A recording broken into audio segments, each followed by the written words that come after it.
Hello guys, welcome back to my channel. লাবণীর চ্যানেলে সবাইকে ওয়েলকাম। আজকে আমি বানানো দেখাবো আলুর দম আর খিচুড়ি। আপনাদের আগে দেখিয়েছি বাড়িতে মামি বানিয়েছিল, এটা ভোগ। আর এটা আমাদের সামনে একটা বাড়ির সামনে একটু জায়গা আছে, এখানে ভোগটা আমরা বানাবো। মামি বানাবে আর কি, আমি না। এই যে ডালটা, মামি ভোগের ডালটা বসিয়ে দিয়েছে ভাজা। এটা আমাদের পাড়াপড়শির লোকদেরকে দেওয়া হবে পুজোর পরের দিন বা তার পরের দিন আমরা দেওয়ার চেষ্টা করি। তো এবার ডালগুলো ভাজা হয়ে গেছে, তাই এবার আমার দাদা ওইগুলো ঢেলে নিচ্ছে। মামি হাতা দিয়ে কাটাচ্ছিল, দাদা বললো আমি একেবারে কড়াটা ধরেই আমি ঢেলে দিচ্ছি। এই যে এটা একটা ভাই, আর তার মধ্যে আমি এখানে এসে দেখি আমার বাবু ঘুমাচ্ছিলো, ঘুম দিয়ে উঠে গেছে। এখানে মৌরি বসে আলুগুলোকে দু টুকরো করছে। তারপর তেল গরম হতেই মামি আলুগুলো দিয়ে দিয়েছে, ওটার নেওয়া হয়নি ক্লিপটা। এই আলুগুলো জিরে ফোড়ন দিয়ে লাল লাল করে ভাজছে।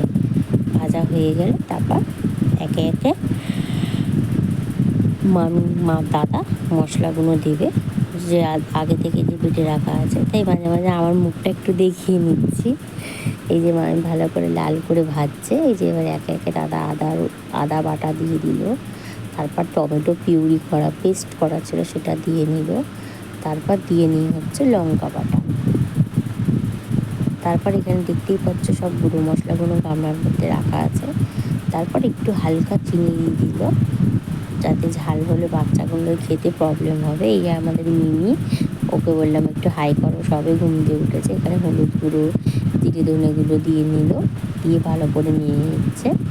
নিয়ে নেওয়ার পর এখানে একটু এভারেস্টের তীখা লালটা দেওয়া হলো, যাতে ঝাল না হয়, লাল হয় আলুর দমটা দেখতে। দেখতে লাল হলে খেতেও খুব ভাল লাগে। আর এখানে আমার কিছু পাশাপাশি বোনরা ছিল, ওদেরকে বলছিলাম আমি ভিডিও বানাচ্ছি, ওরা তার মধ্যে বললে হাই। আর বাবুকে বোনটা হাই করানোর চেষ্টা করছে, ও তার কিছুতেই হাই করবে না, ঘুম থেকে সবে উঠেছে, মনটা অতটা ভালো নেই। এবার দেখতেই পাচ্ছ প্রায় তেলে বেরিয়ে এসে মশলা দিয়ে। তার মধ্যে বাবু কি বলছে আমি নাড়বো। তারপর মামি বলে ঠিক আছে তুই একটু নাড়। তারপর ও নাড়ার পর আবার মৌরি কোথা থেকে চলে এসছে ওটা নাড়বে বলে। তারপর মৌরি নাড়তে গিয়ে মৌরিগুলো মামি বললো যা একটু জল দে। তা মৌরি তখন ডাব্বুতে কাটি জল দিতে পারে। দেখতে পাচ্ছ ডাব্বু হাতাটাই কত বড়, মানে একটা বাটির সমান, বড় একটা বাটির সমান। তা দেখতেই পাচ্ছ তেল দিয়ে আলুর দম দিয়ে তেল বেরিয়ে এসছে, পুরো লাল লাল একদম আলুর দম, নিরামিষ পুরোটাই, মাদের যেহেতু প্রসাদের।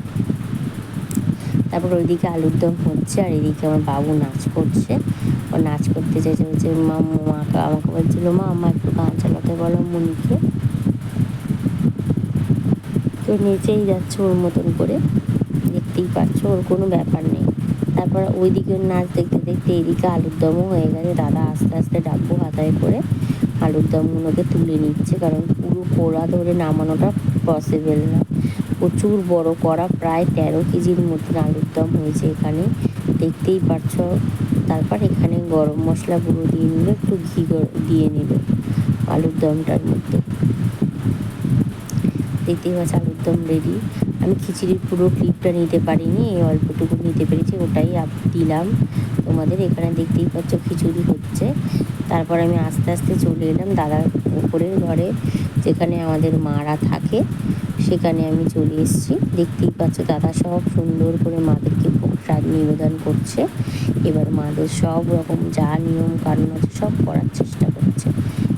এখানে দেখতেই পাচ্ছ সব রকম সব কিছু দেওয়া আছে। আর পুরো আঁশ রান্নাটা মাঝে দিয়ে দেখতেই পাচ্ছ, যে বলতেই পারো যে মাছ রান্নাগুলো কোথায় হয়েছে, সেগুলো পুরোটাই আমার ঠাকুমা করেছে। আর যেটা নিরামিষ ছিল সেটা আমার মামি করেছে, যেহেতু আজকে আমার দাদা মামি সবার আজকে একাদশী ছিল, তাই মামি করেনি মাছগুলো। এই যে আমার বাবু বসে বসে পুজো দেখছে হাঁ করে, আর আমার দাদা যত রকম কায়দা করছে সেগুলো ও করার চেষ্টা করছে মাদের কাছে। দেখতেই পাচ্ছি এবার ধুনো ধরিয়ে দিয়েছে। আস্তে আস্তে সব পুজো শুরু হয়ে যাচ্ছে। প্লিজ গাইস আমাকে সবাই সাপোর্ট করো, আর একটা লাইক করো, একটা কমেন্ট করে আমায় বলো যদি আমার কোনো রকম ভুল হয়ে থাকে, তো তোমরা প্লিজ আমাকে একটু হেল্প করো। এই যে আমার বাবু বসে বসে পুজো দেখছে, আমরাও পুজো দেখছি বসে বসে। বাবু কাসর বাজাচ্ছে এখানে। তা মায়ের পুজো এখানে হয়ে যাচ্ছে। মায়ের পুজো মা আশীর্বাদ করেছিল বলে আমার দাদা এইটুকু করতে পেরেছে। আর তোমরাও আমার দাদাকে খুব আশীর্বাদ করো যাতে ও প্রতি বছর মায়ের পুজোটা এইভাবে চালিয়ে যেতে পারে। আর মায়ের আশীর্বাদ থাকলে তো আমার দাদা 100 বার পাবে, তার সাথে সাথে বড়দের আশীর্বাদ থাকলেও কাজটা তাড়াতাড়ি উতরে যায়। দেখতেই পাচ্ছ মাদেরকে এবার চামচ দিয়ে দাদা আরতি করছে, চামচ দিয়ে আরতি করছে দাদা এবার। তা গাইস, আমার এই ব্লগটা যদি তোমাদের ভালো লেগে থাকে প্লিজ আমাকে একটা লাইক করো আর কমেন্ট করো আর চ্যানেলটাকে সাবস্ক্রাইব করে দিও। আর তোমাদের যদি এই ভিডিওটা ভালো লেগে থাকে তো একটু শেয়ার করে দিও প্লিজ গাইস। আমাকে সবাই সাপোর্ট করো, নালে আমার ভিডিও বানানোটা পসিবল হবে না। তোমরা যদি আমাকে সাপোর্ট করো আমি নিউ ভিডিও আরও দিতে পারবো। টাটা, আবার নেক্সট ব্লগে দেখা হবে, বাই।